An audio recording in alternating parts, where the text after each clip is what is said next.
Today's podcast is brought to you by Audible. Get a free audiobook download and 30-day free trial at audibletrial.com/new music industry. Over 180,000 titles to choose from for your iPhone, Android, Kindle, or MP3 player.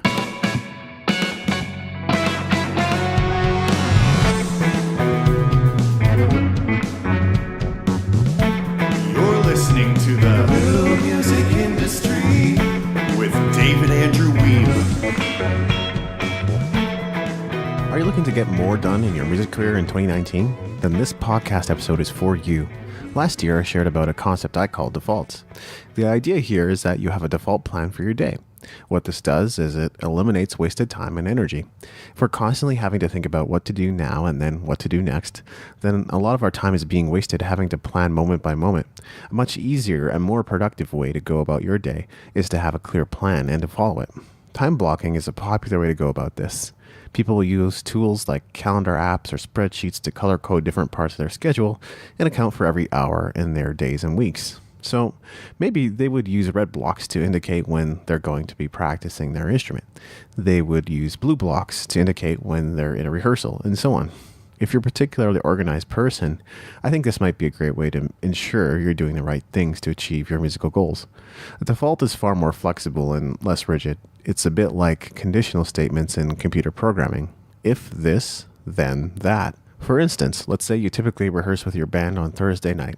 We'll call this variable A. If A happens, then you go to rehearsal. We'll call this variable B. But rehearsals will sometimes get canceled or moved to another night. That's variable C. Finally, you have variable D, which is what you do by default when C happens. When A happens, B is your default. When C happens, D is your default. Let's say you typically have Wednesday nights free and you're looking for something to do. If you leave this to chance, you'll probably just end up sitting on your couch and binge watching Netflix. But you're looking for something more worthwhile to do with your time. So you could have going to an open mic night on Wednesday night as a default. You don't necessarily need to decide which open mic to go to.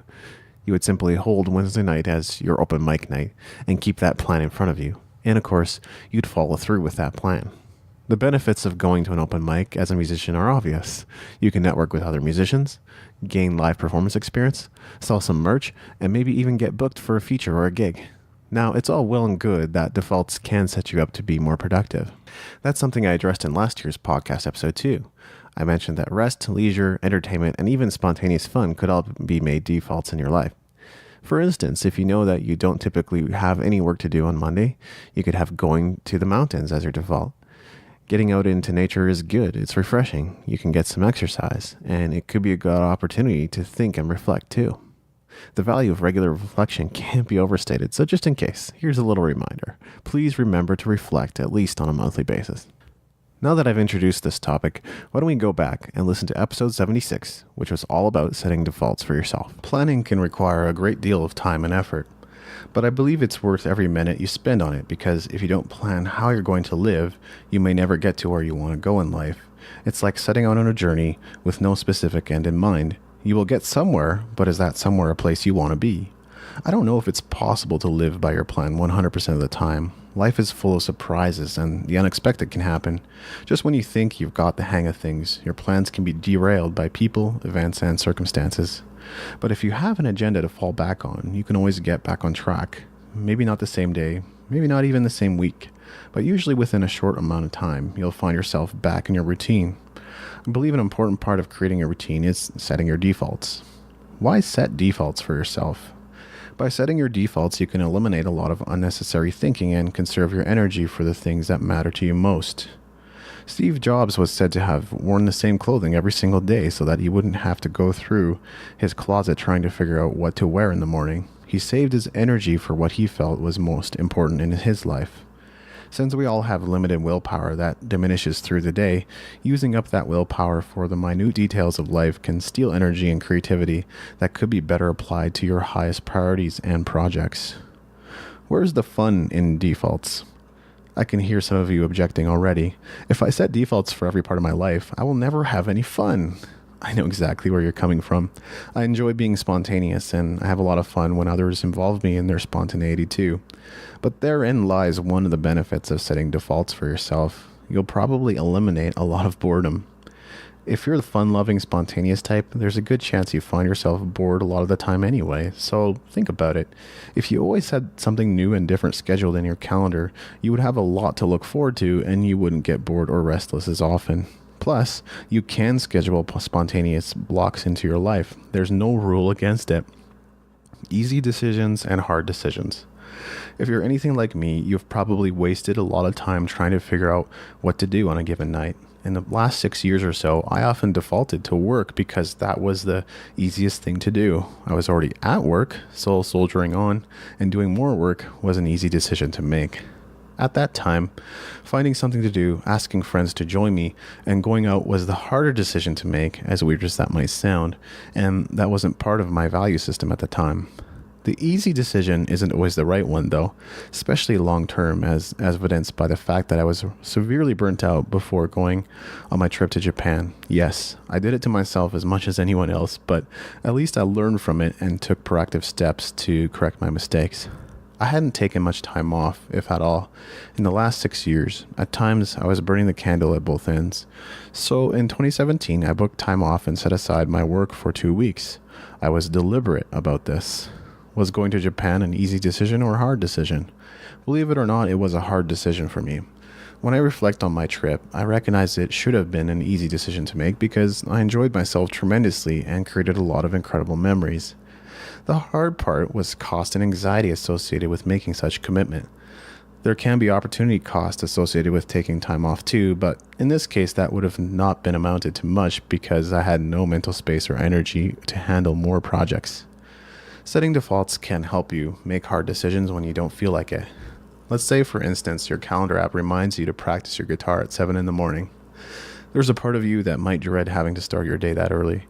But if you're committed to your success and you're not a flake, then you would follow through on the decision to practice your instrument at the specific time you set aside for it.